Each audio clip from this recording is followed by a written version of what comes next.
Narito ang Millennial Online TV News Update. Formal na ipinagdiwang ng lungsod ng Valenzuela ang Children's Month 2025 kung saan sumisimbolo sa isang makulay na pangarap sa pamamagitan ng isang parada na pinangunahan ni Mayor Wes Gatchalian katuwang ang UNICEF Philippines. Kasabay din ito, binasbasan at formal nang binuksan ang parke kasama ang pamilyang Valenzuelano sa Barangay Malinta sa nasabing lungsod.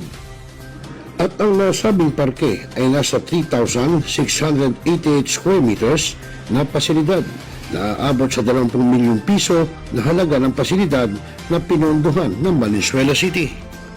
At ang nasabing parke ay mayroong mini amphitheater, playset, walkways at family areas na maglalayong maging ligtas at tambayan ng mga kabataan at komunidad.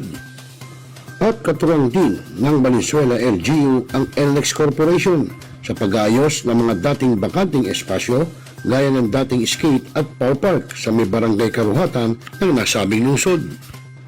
At sa mensahe ni Valenzuela City Mayor Wes Gatchalian, patuloy ang kanilang kampanya hinggil sa China Protection. Gayun din ang Galing Award na napagwagyan ng Valenzuela Child Protection Center sa husay na rin ng kanilang paglilingkod at pamamahala.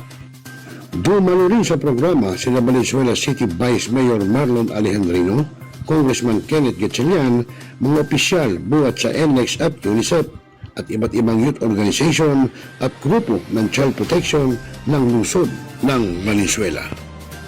Rosel Lopez para sa Millennial Online TV News and Updates, ang katropa mo sa pagbabalita.